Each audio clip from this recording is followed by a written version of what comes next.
கும்பகோணம் அடுத்துள்ளது வண்டுவாஞ்சேரி கிராமம். அறுவடை முடிந்த நெல் வயலை அன்று காவல்துறையும் ஊர் மக்களும் அலசிக் கொண்டிருந்தனர். தேடுதல் முடிவில் அந்த வயலில் இருந்து 2 ஜோடி செருப்புகள் கண்டெடுக்கப்பட்டன.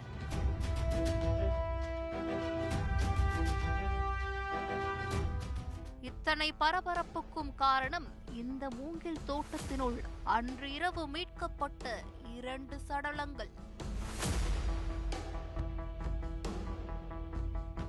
இதே கிராமத்தை சேர்ந்த 10ஆம் வகுப்பு படிக்கும் ஒரு மாணவி மூக்கில் ரத்தம் வடிந்த நிலையில் சடலமாகவும் 20 வயதான ஒரு வாலிபர் தூக்கில் தொங்கியபடியும் கிடந்திருக்கிறார்கள்.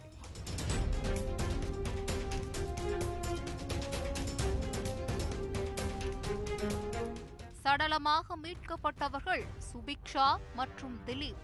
ஒரே ஊர் ஒரே தெருவை சேர்ந்தவர்கள். வண்டுவாஞ்சேரி கிராமத்தில் 10ஆம் வகுப்பு படித்து வந்திருக்கிறார் சுபிக்ஷா.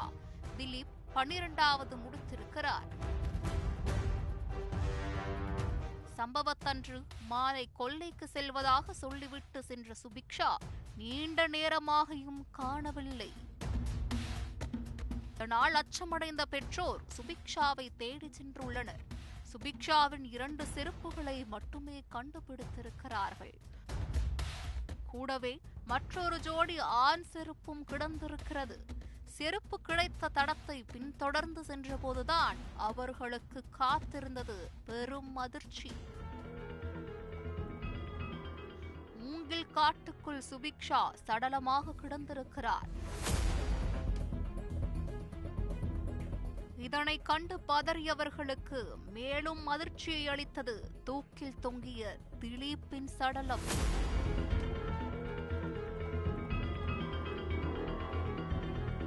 ஒரே இடத்தில் 2 சடலங்களை கண்டு அலறியவர்கள் உடனே காவல்துறைக்கு தகவல் கொடுத்திருக்கிறார்கள். சம்பவ இடத்திற்கு விரைந்து 2 சடலத்தையும் மீட்டு மருத்துவமனைக்கு அனுப்பி வைத்த போலீசார் அங்கிருந்த தடயங்களை சேகரித்திருக்கிறார்கள். பின் ஊர்க்காரரிடம் விசாரணை நடத்திய போதுதான் அந்த காதல் கதை வெளிவந்திருக்கிறது. சுபிக்ஷாவும் திலீப்பும் காதலர்கள். பாடம் நுழைய வேண்டிய இவர்களின் மனதில் பள்ளி பருவத்திலேயே காதல் மலர்ந்திருக்கிறது. மணிக்கணக்கில் செல்போனில் பேசுவது, சாட்டிங் செய்வது, வீடியோ கால் பேசுவது என காதலை வளர்த்திருக்கிறார்கள். அறியாத வயசில் ஊர் முழுவதும் தனிமையில் சந்தித்து புரியாமல் பல வேலைகளை செய்துள்ளனர்.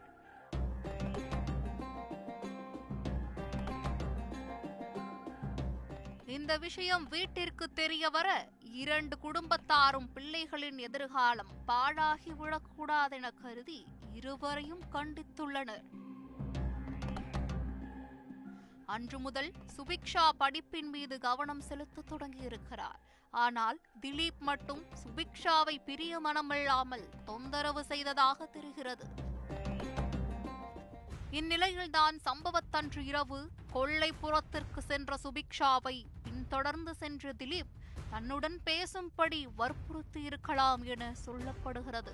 ஒருவேளை சுபிக்ஷா அதற்கு மறுப்பு தெரிவித்திருக்கலாம் எனவும், அந்த ஆத்திரத்தில் திலீப் மாணவியை கழுத்தை நெரித்து கொன்றிருக்கலாம் எனவும் சொல்லப்படுகிறது.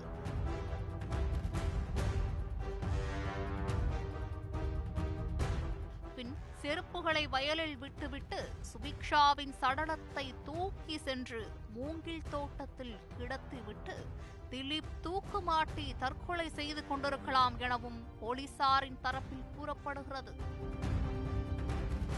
அது மட்டுமின்றி இந்த இருவரும் தனிமையில் சந்தித்து பேசியதை பார்த்த காம மிருகங்கள் சுபிக்ஷாவை பாலியல் வன்கொடுமை செய்து கொலை செய்துவிட்டு திலீப்பையும் கொன்று தூக்கில் மாட்டியிருக்கலாம் எனவும் சந்தேகிக்கப்படுகிறது.